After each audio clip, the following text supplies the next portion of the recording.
नमस्कार, जय जगन्नाथ। सरोजिनी दास educational academy को आपण मानको स्वागत।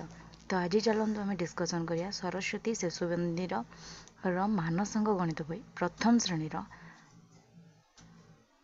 द्वितीय भाग। ठीक अच्छे, तो चलो देखा तरल पदार्थर माप। एटा हूँ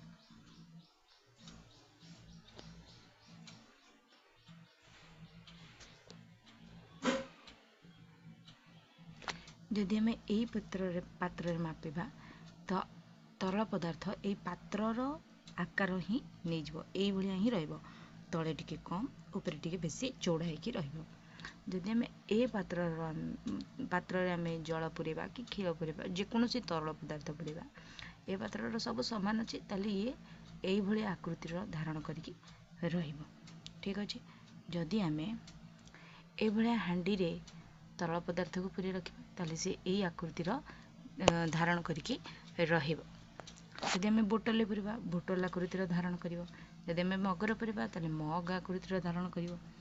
तो तरल पदार्थ एमती एक पदार्थ आम जेकोसी पात्र रे ताकू रखिबा, पात्रर आकार जेमतिया, पात्रर आकार जदि गोलाकार गोलाकार आकार से धारण करिवो, पात्रर आकार जदि आयतकार से आयतकार आकार धरिवो, पात्रर आकार जदि टिके चेप्टा से चेप्टा आकार धारण करिवो।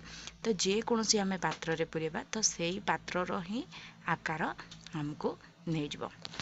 आउडा अच्छी चलन देखिबा पेज नंबर बा पृष्ठा नंबर 81। आस आकार जानिबा।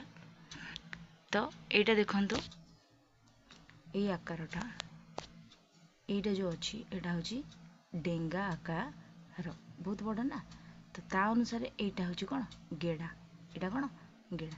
जे जेते लंबा ताको डेंगा कहते, जे लंबा टिके नुह छोट हाइट रे तो ताको गेड़ा कह जाए। एटा होची हमर अंडाकार, अंडा देखिथिबो समस्त पिला माने। तो एटा होची हमर अंडाकार, एटा गोलाकार नुह, गोलाकार जे एटा।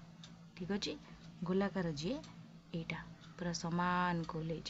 एटा कोन अंडाकार, अंडा आकृतिर। तो देखंतु एगुडा को कह जाए सेट स्क्वायर।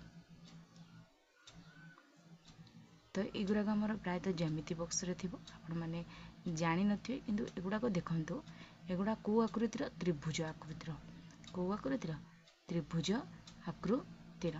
देखंतु त्रिभुज आकृतिर कि नहीं ना, ताले ये भी त्रिभुज आकार। आम जो परटा खाऊे सी त्रिभुज आकार। तो ये हूँ कौन वर्गाकार, चारिपट जाक सामान, चारिपट सामान हेले आमर कौन वर्गाकार। आदि परस्पर द्वय बाहु सामान होते ताले सेटा होची आयताकार। एटा होची वर्तुलाकार, अर्थात वर्तुलाकार कौन ना ऊपरटा एमतिया थिबो तलटा एमतिया थिबो आ दिटा समतल बागिया थिबे, तो सेटा वर्तुलाकार।